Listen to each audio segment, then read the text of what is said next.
Cette semaine, le numéro d'En fin de compte, on le prend noir et bien serré avec les cafés Canton, une société créée en 1921 à Granges, au Monzet.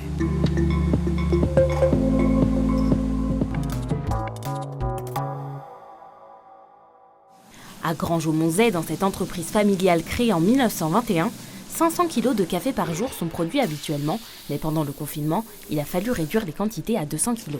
Du fait de la cessation d'activité des bars-restaurants, la distribution automatique, on fournit des vendeurs, ont aussi un peu baissé, donc nos volumes ont baissé. On est retourné à peu près à un tiers de production.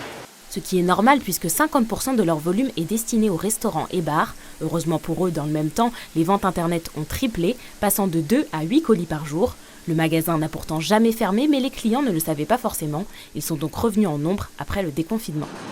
Moulu ou en grains, le café de cette unité de transformation a souvent une dominante d'arabica qui est à la fois plus douce et aromatique. La matière première provient de nombreux pays, Brésil, Honduras, Colombie ou encore Kenya. Et ponctuellement, on va faire des cafés du moment avec des origines bien spécifiques. Donc les cafés du moment, ça va être de Jamaïque, Blue Mountain, ça va être du Costa Rica, du Panama, du Salvador, qu'on va faire pendant une période. On a une vingtaine de références, en une majorité d'arabica. Donc c'est beaucoup aussi des assemblages maison, des recettes secrètes avec un petit peu de chaque pays. On conserve les proportions, nos modes de cuisson bien à part. Il y a un an, le torréfacteur a sorti le Doppio, un café fort et aromatique avec 11 origines différentes qui plaît aux Vosgiens. L'entreprise, qui compte une dizaine de salariés, exporte aussi un peu aux Pays-Bas et en Belgique et se diversifie avec une gamme de thés aux parfums locaux, Mirabelle, sapin ou myrtille. On a lancé une gamme de thé Canton depuis un an ou deux, je ne sais plus, qui progresse énormément. Du thé haut de gamme, fait assembler dans des sachets ici, sur place, ce qui demande beaucoup de main d'œuvre, mais qui nous permet de connaître bien la qualité du thé qu'on met dedans, dans le sachet. Café Canton fêtera l'année prochaine ses 100 ans d'existence et pour l'occasion, le gérant va doubler la surface de son magasin. Mais avec le Covid-19, la fête sera certainement reportée en 2022.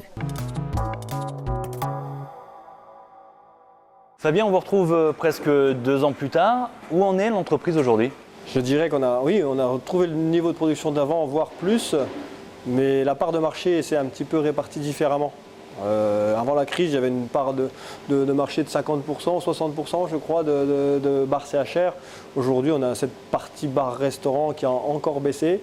Une forte progression de particuliers qui vient directement au magasin. Le site de vente en ligne qui a explosé lors du premier confinement strict, qui n'a jamais rebaissé depuis.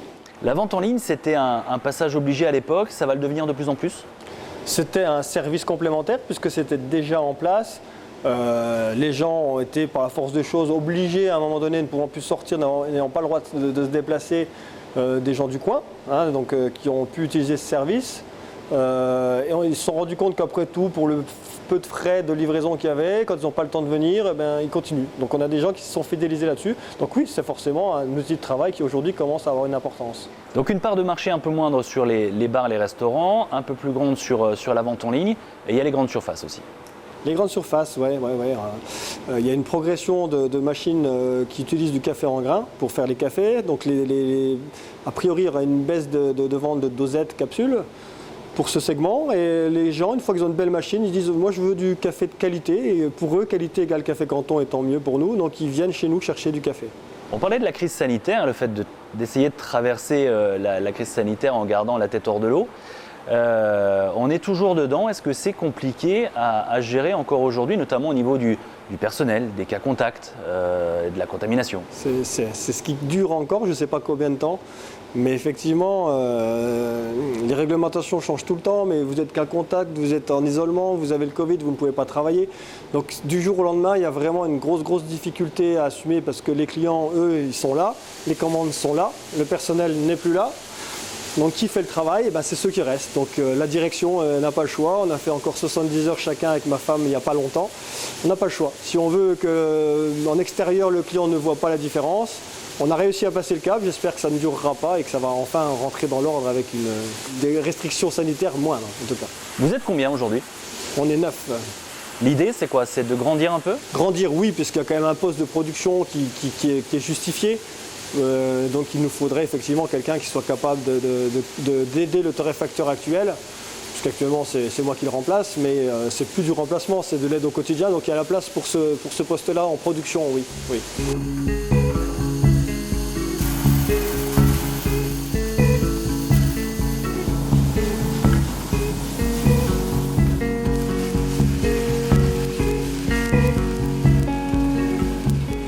Vous me dites si je me trompe, Café Canton, c'est 1,5 million à peu près de chiffre d'affaires annuel. Ouais. Et des gros investissements en ce moment, avec l'extension, on en parlait dans le reportage, et des projets. Ah oui, c'est vrai qu'on en avait parlé en 2020. On s'était posé la question au tout début du confinement, est-ce qu'on maintient notre projet d'investissement ou pas? On a investi quelque chose comme 800 000 € dans les travaux en matériel de production pour optimiser et alléger un petit peu la charge de travail. Et puis aussi le cadre de travail dans un projet de renouveler avec les visites de bus et de groupes qui pour l'instant en attendent depuis 2 ans. Donc le cadre où on est là, c'est surtout pour ça. Hein, ce bar, il va être fait pour accueillir des groupes et leur faire montrer un petit peu, visiter, voir notre production. C'est important de grandir, d'avancer, d'avoir des projets, de peur de reculer. C'est votre question, fait la réponse en même temps. C'est pas forcément un choix. C'est une obligation, il faut toujours évoluer, avancer, sans quoi on régresse. Donc oui, ça me semble important, ça me semble inconditionnel de s'adapter, d'évoluer, même si on existe depuis plus de 100 ans. On n'a pas pu le fêter pour une raison de temps, justement. On était pris par le temps, le confinement, c'était en 2021, c'était l'an dernier. On va certainement faire une petite inauguration en 2022, mais qui n'aura rien à voir pour montrer notre nouvel outil de travail, oui, avec tous les artisans du coin qui ont travaillé. On y pense aux ancêtres, à tout ce qu'ils ont apporté, à ce que vous apporterez vous? Évidemment, on y pense, on essaye de ne pas décevoir et de continuer et d'évoluer parce qu'on n'a pas le choix, encore une fois. Donc c'est pas forcément une volonté de changer. Ce qui se faisait il y a 100 ans n'est plus la même chose qu'aujourd'hui, mais il y a un fil conducteur qui est toujours présent. Et les difficultés sont différentes aussi. Aujourd'hui, l'économie mondiale doit faire face à une pénurie de matières premières dans plein de secteurs et le café ne fait pas exception. Alors là, ça s'ajoute au Covid, c'est un concours de circonstances. Il y a eu vraiment, dans le café, moi j'ai déjà connu en 2011, donc il est dit que tous les 10 ans, il y a une énorme crise sur les cours de matières premières café. C'était le cas en 2011, on est en 2022, c'est le cas, on est dans un énorme pic de prix de matières premières, pénurie d'une part, mais surtout flambée des prix, lié, il y a toujours un cas de départ, hein. Là c'était des gelées au Brésil, qui est le plus gros producteur mondial, donc manque de matières premières. Ajouter à cela les problèmes des containers de transport, ce qui font qu'au niveau mondial, on préfère transiter des matières à plus forte valeur. Mais il faut quand même bien acheminer ce café qui vient forcément par container. Donc oui, aujourd'hui, c'est très très compliqué d'avoir une visibilité sur ses coûts de revient et ses rendements. Oui. Avec des tendances qui changent, par exemple, là c'est le café en grains qui revient bien à la mode. Alors le café en grains revient bien à la mode pour plein de raisons. Pour une question de rentabilité, de toute façon pour le client, puisque le prix à la capsule, à la dosette est quand même plus cher. Et puis aussi l'écologie, c'est vrai qu'on a quand même une tendance à un petit peu être de plus en plus éco-responsable, biologique aussi si possible, donc café bio, mais limiter les déchets fait partie de la chose. Donc oui, on revient sur le café matière première grain, puisqu'on a le confort avec des machines automatiques, où du grain on va à la tasse directement sans passer par les intermédiaires. C'est pas un métier banal que vous faites, Fabien, c'est toujours le même plaisir pour vous? Ça reste le même plaisir puisqu'il y a toujours des nouveautés au sein de la même chose. On a plein de petites choses. On terrifie pour des confrères, on les dépanne. On a plein de petites demandes qui sont parfois variées, qui rapportent pas grand-chose, mais on a toujours des nouveautés. C'est toujours varié. Oui.